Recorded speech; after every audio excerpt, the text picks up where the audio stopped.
Now we will discuss about the architectural diagram of the Intel 8251 UStart. In this we have the data bus buffer, read-write control logic, modem control, transmit buffer, transmit control, receive buffer, receive control. In data buffer we have 7 transmitters. So read write control logic, WR read reset clock and C by D bar CS bar. In these universal synchronous asynchronous receiver transmitter acts as a mediator between the microprocessor and peripheral to transmit serial data into parallel form and vice versa. It takes data serial from peripheral outside devices and converts into parallel data. After converting the data into parallel form, it transmits it to the CPU.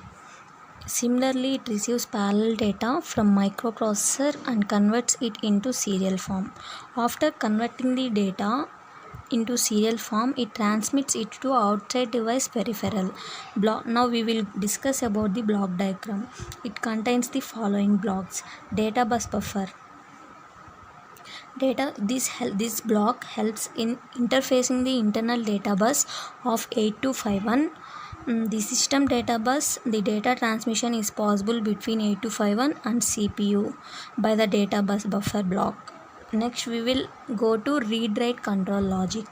It is a control block for overall device. It controls the overall working by selecting the operation working.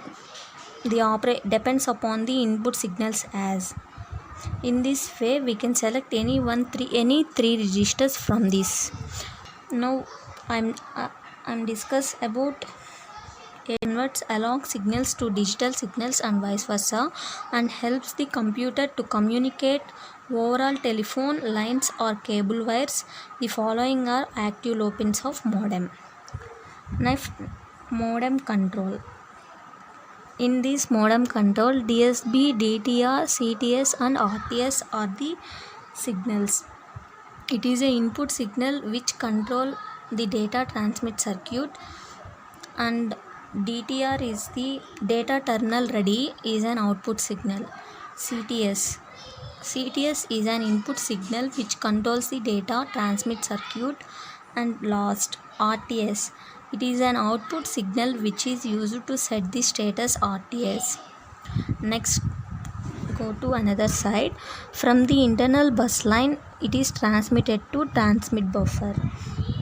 This block is used for parallel to serial converter that receives the parallel byte for conversion into serial signal and for the transmission onto the common channel. In this we have TXT signal. It means it is an output signal if its value is 1. If its value is 1, it is an output signal. If its value is, it means will transmit the data. Next, transmit control. In this transmit control we have the three signals: TX RDY, TX EMPTY and TXY. In TX RDY, it means transmitter is ready to transmit data character. TX EMPTY means an output signal which indicates that pin has transmitted all the data characters and transmitter in empty now. TXC, an active low input pin which controls the data transmission rate of transmitted data. Last, it will comes to the receive buffer. In receive buffer we have RxD. RxD is an input signal which receives the data. Next, it is transmitted to the receiver control. In receiver control we have the three signals: Rx, RDY and SYNTT are the output signals, and RxC is input signal. RxDY, an input signal indicates that it is ready to receive the data.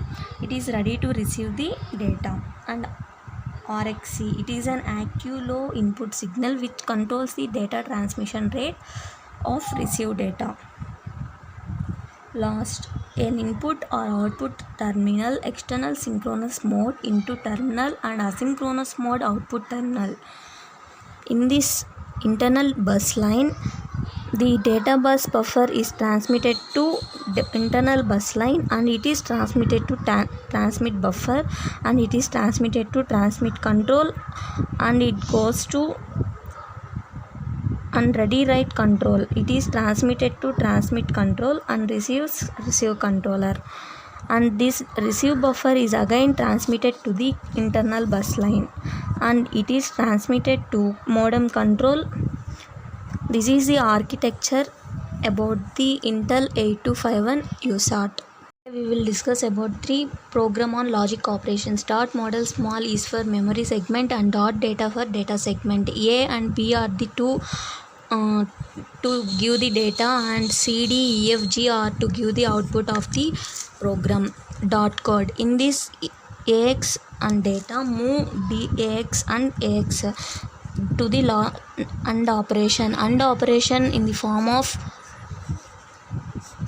two inputs and it gives one output.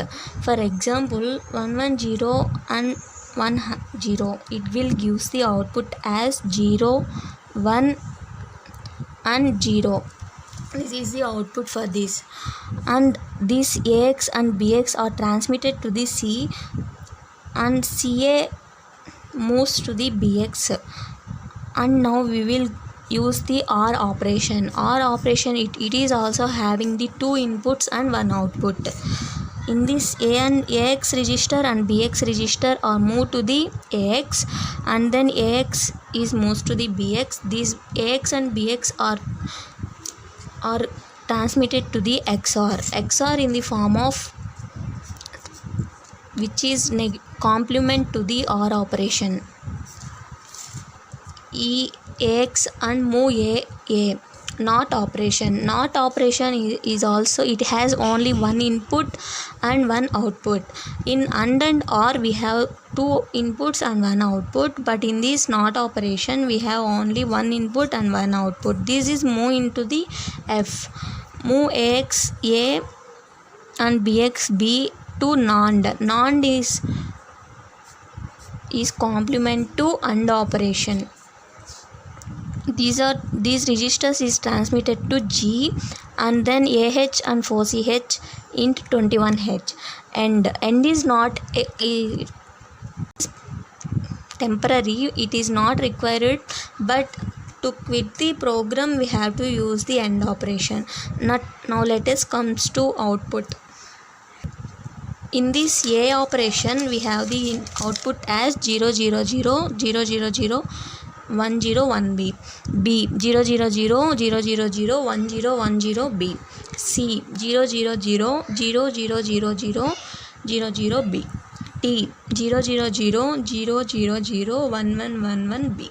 E 0 0 0 0 0 0 1 1 1 1 B. And F 1 1 1 1 1 1 1 0 1 0 B. G 1 1 1 1 1 0 1 and 0 B.